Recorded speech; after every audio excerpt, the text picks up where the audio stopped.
Avez-vous déjà remis en question la logique derrière certaines des croyances les plus profondément enracinées dans le monde? Et si les fondements des religions organisées reposaient sur des arguments qui s'effondrent sous l'examen critique? Dans cette vidéo, nous allons dévoiler les sophismes logiques qui façonnent ces systèmes, des erreurs de raisonnement si courantes que vous ne réalisez peut-être même pas qu'elles influencent des millions de personnes. Nous allons passer en revue les exemples les plus frappants, ceux qui pourraient bien remettre en cause tout ce que vous pensiez savoir. L'appel à la tradition, ce sophisme suppose qu'une idée est vraie ou juste simplement parce qu'elle est ancienne et largement pratiquée. Par exemple, de nombreux rituels et doctrines religieuses sont justifiés par leur ancienneté plutôt que par leur pertinence. Mais le fait qu'une tradition perdure depuis des siècles ne signifie pas qu'elle est fondée. L'esclavage et les sacrifices humains étaient aussi des traditions, pourtant elles étaient manifestement immorales. L'homme de paille, lorsqu'on critique la religion, les arguments des sceptiques sont souvent déformés pour être plus faciles à réfuter. Par exemple, on présente parfois les athées comme des personnes qui haïssent Dieu, ce qui est absurde puisqu'ils ne croient pas en son existence.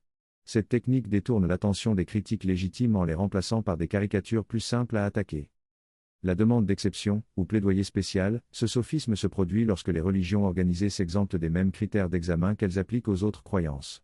Par exemple, elles prétendent que leurs textes sacrés sont divinement inspirés et au-dessus de toute remise en question, tout en exigeant des preuves extraordinaires pour toute affirmation extérieure à leur dogme.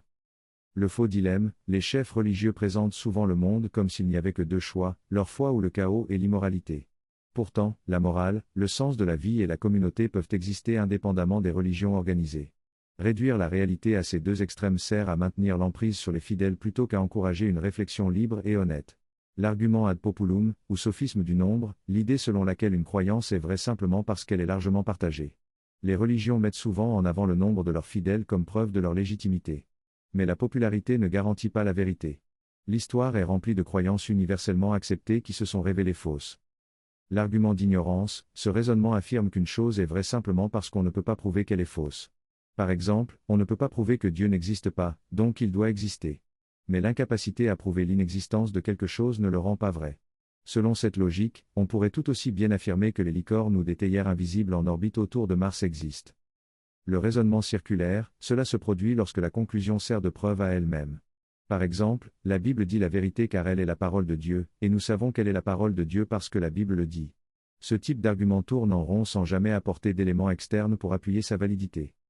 L'appel aux conséquences, de nombreuses doctrines religieuses affirment que croire mène à une récompense, comme la vie éternelle, et que ne pas croire entraîne un châtiment, comme la damnation. Mais la désirabilité d'une conséquence ne prouve pas la véracité d'une croyance.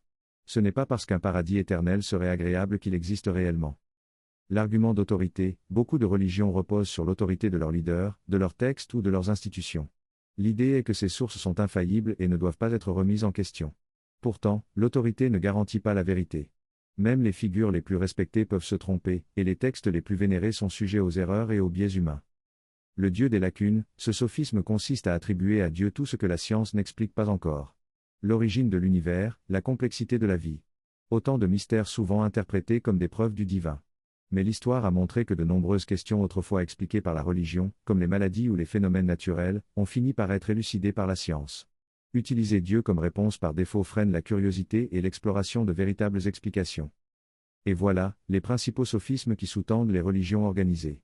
Ce n'est qu'en analysant nos croyances avec logique que nous pouvons distinguer les vérités qui résistent à l'épreuve de la raison. Et nous n'avons fait qu'effleurer le sujet. Merci d'avoir regardé cette vidéo.